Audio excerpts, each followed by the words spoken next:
Greetings, dear listeners. Today we delve into a profound topic, original sin, a concept central to Christian theology.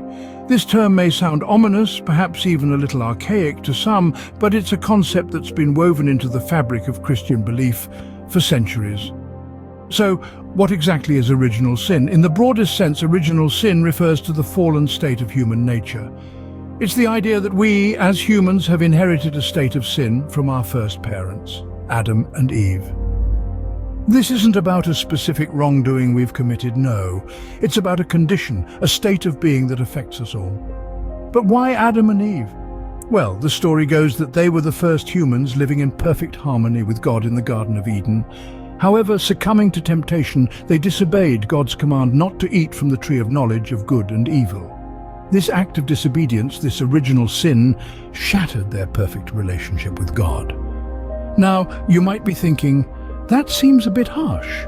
Why should we bear the burden of something done by our earliest ancestors? That's a valid question, and it points to a key aspect of original sin. It's not about punishment, but rather about the reality of our human condition. We are born into a world and a nature marked by this disobedience, this turning away from God. In essence, original sin is about our shared human predicament, our collective vulnerability to wrongdoing and our need for grace. It's about acknowledging that we can't attain perfection on our own, that we need divine help to overcome our flaws and failings. So, as we embark on this journey of understanding, let's remember that original sin isn't about guilt or blame.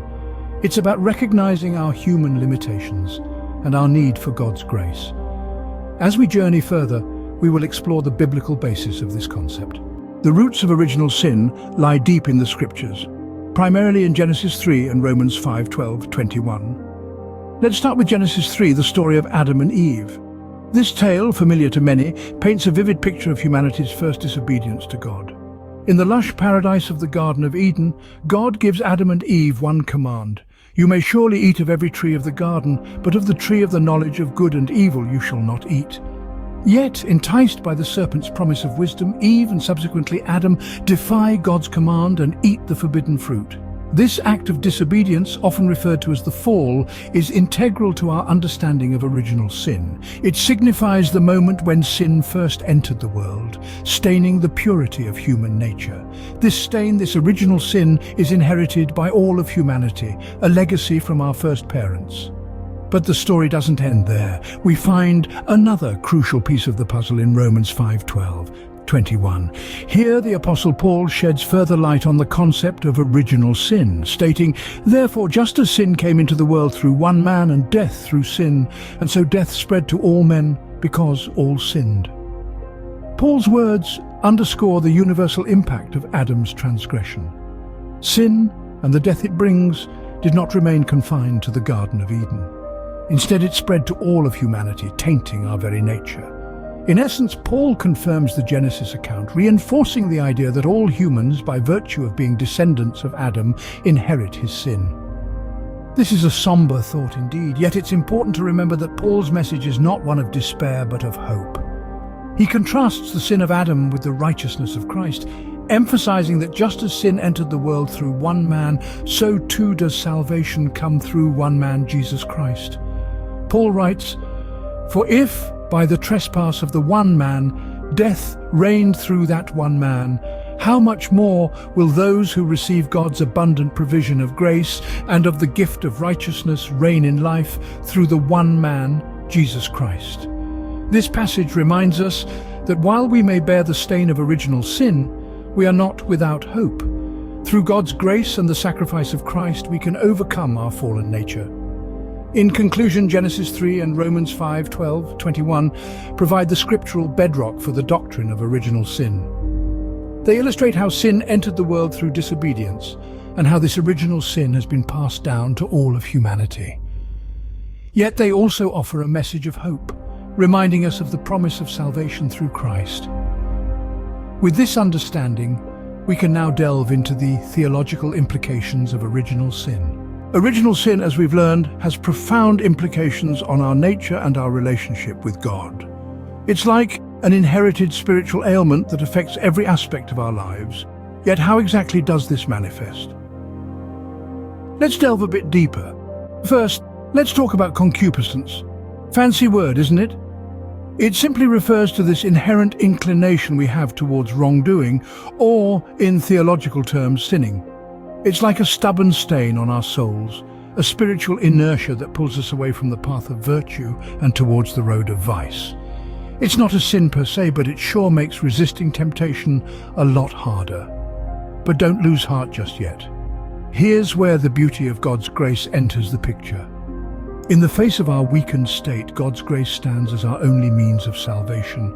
It's a divine hand extended towards us, a lifeline thrown into the turbulent sea of our fallen nature. We can't earn it, mind you. It's a gift, freely given by a loving God who desires nothing more than to save us from our predicament. Now, how does original sin affect our relationship with God? It introduces a chasm, a spiritual divide that separates us from Him. We're like estranged children, cut off from our Father due to our inherited condition. Yet even in this state of estrangement, God is ever eager to bridge the gap. Through His grace, He continually calls us back, seeking to restore the relationship marred by original sin.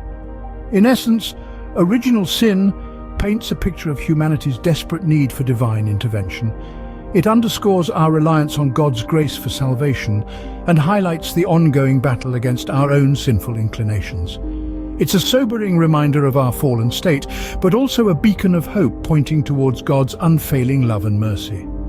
Now that we've explored the theological implications, let us turn to how original sin is understood in Catholic doctrine. In Catholicism, original sin carries a particular understanding, especially regarding its removal. This doctrine, central to Catholic theology, suggests that the original sin is washed away through the sacrament of baptism. This sacrament, one of the 7 in Catholicism, is typically administered to infants. It is believed to cleanse the soul of the original sin, marking the beginning of one's journey in faith. This idea traces back to John the Baptist, who baptized Jesus Christ in the Jordan River. Interestingly, the act of baptism represents a spiritual rebirth, a transition from the fallen state of humanity into a state of grace. It's a profound moment of transformation where the individual is freed from the chains of original sin and welcomed into the family of God. Now let's delve a bit into the concept of the Immaculate Conception. This doctrine is often misunderstood, so let's clear the air. The Immaculate Conception does not refer to the virgin birth of Jesus, but rather to the conception of Mary, Jesus' mother. According to the Catholic doctrine, Mary was conceived without the stain of original sin. This was a unique divine intervention, ensuring that Jesus, the Son of God, would be born of a pure vessel. As we dive deeper into the Catholic understanding, we find that the Immaculate Conception is a testament to God's plan of salvation. It asserts that God, in His infinite wisdom and love, prepared Mary from the very moment of her conception to be the mother of His Son. She was, as the angel Gabriel declared, full of grace, completely free from the stain of original sin. However, this doesn't mean Mary didn't need a savior. On the contrary, she needed a savior, as we all do. The difference is in the manner of her salvation. While we are saved from sin, Mary, by a singular grace of God, was preserved from sin.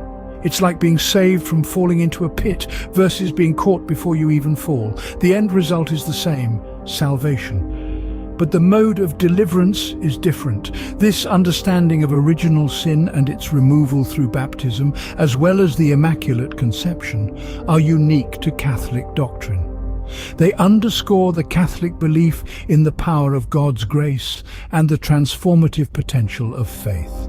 They remind us of our shared humanity, our shared fallibility, but also our shared potential for redemption. Different Christian denominations, however, have varying perspectives on original sin. While all Christian denominations agree on humanity's fallen state, the specifics can vary. This statement perfectly encapsulates the differing perspectives within Christianity on the concept of original sin. In the Western Christian tradition, which includes Roman Catholicism and most forms of Protestantism, the doctrine of original sin is often understood in terms of guilt. In this view, all human beings share in the guilt of Adam and Eve's disobedience towards God. This original guilt is seen as something that taints all of humanity, distancing us from God and necessitating His grace for salvation. However, in the Eastern Orthodox tradition, there is a different emphasis. Rather than focusing on original guilt, Eastern Orthodoxy speaks more in terms of ancestral sin. The key distinction here is that while all humans inherit the consequences of Adam and Eve's disobedience, namely mortality and a tendency towards sin, they do not inherit the guilt. As the late Orthodox theologian Father John Romanides once put it, we do not inherit guilt from Adam and Eve, we inherit death. This perspective does not negate the seriousness of sin or the need for God's grace, but it does shift the focus away from a sense of inherited guilt towards a struggle against the inherited consequences of sin. Yet, despite these differences, it's crucial to remember that both traditions agree on the fundamental reality of humanity's fallen state. Both affirm the necessity of God's grace for salvation, and both understand human life as being marked by a struggle against sin and a journey towards union with God. It's also worth noting that within Protestantism there are a variety of perspectives on original sin. Some, like the Reformed tradition, hold to a view similar to Catholicism, emphasizing inherited guilt.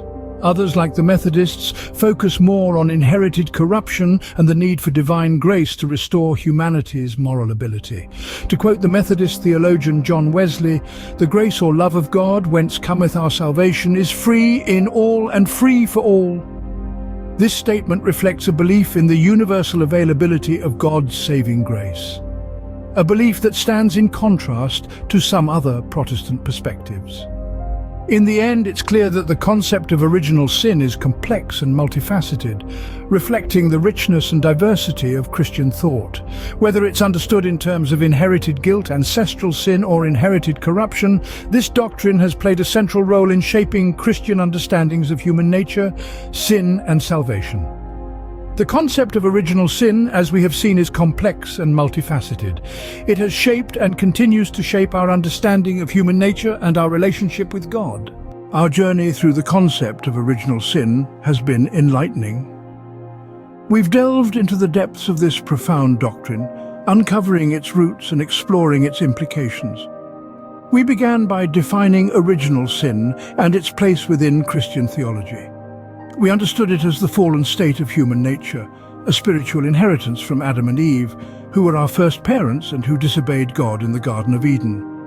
Our exploration then took us to the biblical foundation of original sin, primarily based on Genesis 3, where we find the story of Adam and Eve, and Romans 5:12-21, where Paul discusses sin entering the world through one man. These scriptures provided us with a theological basis for the doctrine. We then ventured into the theological implications of original sin on human nature. We discussed the idea of concupiscence, the human tendency to sin, and the necessity of God's grace for salvation. We also touched on how original sin affects our relationship with God. Our journey also led us to explore how original sin is understood in the Catholic doctrine, particularly its removal through the sacrament of baptism. We also mentioned the Immaculate Conception, the Catholic doctrine that Mary, the mother of Jesus, was conceived without original sin. In the end, we touched upon the differing perspectives of various Christian denominations on original sin. While all agree on the fallen state of humanity, the specifics can vary. For instance, Eastern Orthodox Christianity does not emphasize original guilt as much as Western Christianity. This journey has allowed us to better understand the complexity and profundity of the doctrine of original sin. It has shown us how it shapes our understanding of humanity, our relationship with God, and our need for grace and redemption. 1. If you like this video, please share, like, comment, and subscribe to this channel. 2. For Amazon English bestsellers on similar topics, check the description box below or the comment section. And goodbye, and God bless.